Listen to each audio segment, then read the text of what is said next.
मद निषेध वाला मादर चौथ मारो दारू लेके मद निषेध विभाग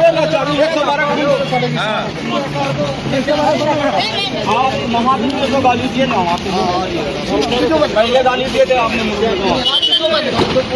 वीडियो बन रहा है ना वीडियो।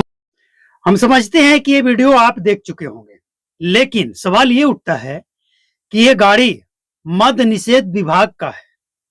हो सकता है सच्चाई कुछ और हो, सफाई आ सकता है, इसके लिए ये जांच का विषय है। लेकिन सवाल ये उठता है कि अभी भी बिहार के किसी मंत्री, किसी पदाधिकारी को अगर ये लगता है कि हम नशा मुक्त बिहार बना देंगे, ऐसे पदाधिकारी पुलिस डिपार्टमेंट में होते हुए, मद निषेध विभाग में होते हुए, तो इससे बड़ा बेवकूफी और इससे बड़ा अपने आंख पे पर्दा डालना क्या हो सकता है।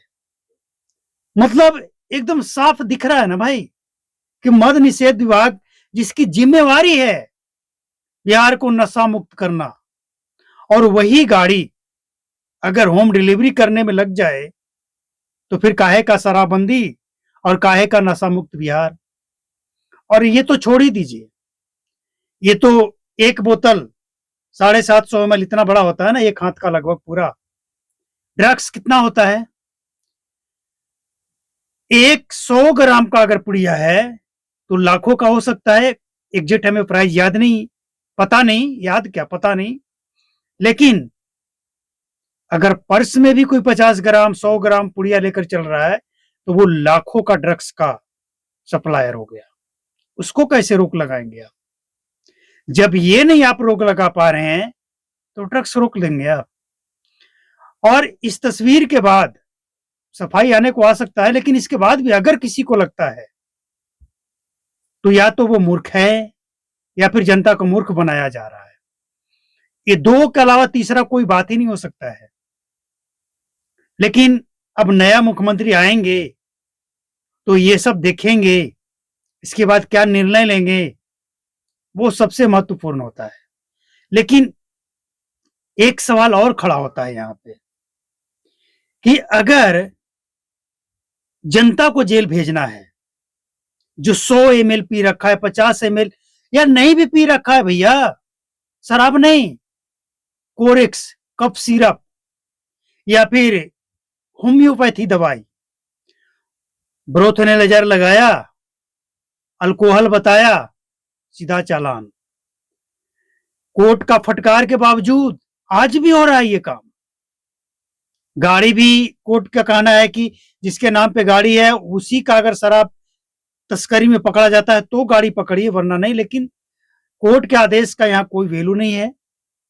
और ऐसे ही तस्वीरों के बाद कोर्ट को स्वयं संज्ञान लेते हुए, क्योंकि यहाँ पे ना कोई मंत्री ना कोई पदाधिकारी सुनने वाला है, कोई किसी की बात सुनने वाला नहीं है। सब कुछ देखने जानने के बाद भी वो तो सबको पता है।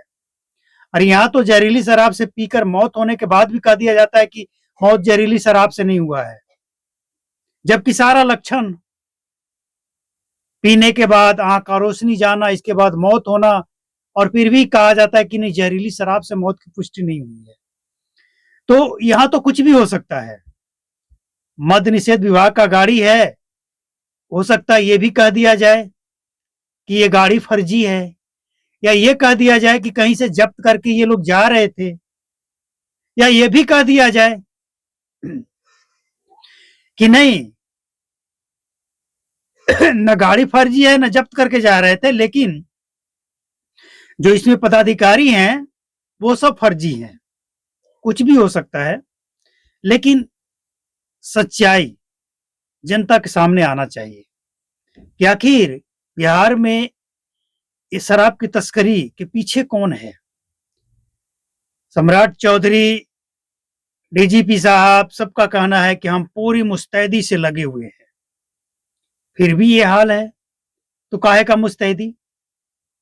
ये वो सवाल है जो एकदम जनता जानना चाहती है। अब बहुत हो गया खेल, 10 साल बाद अगर ये तस्वीर दिखता है तो जनता जानना चाहते है कि बिहार में प्रशासन, डीजीपी, प्रशासन, गृह मंत्री और तमाम पदाधिकारी, इन सब से ऊपर क्या शराब तस्कर है?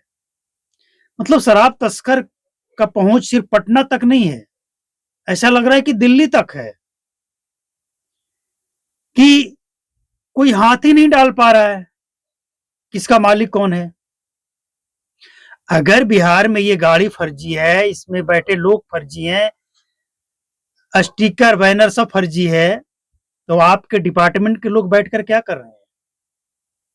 कब पकड़ेंगे इन सबको? मतलब जो भी हो, सही हो या गलत हो, जवाब तो सरकार को हर हाल में देना पड़ेगा कि आखिर ये चल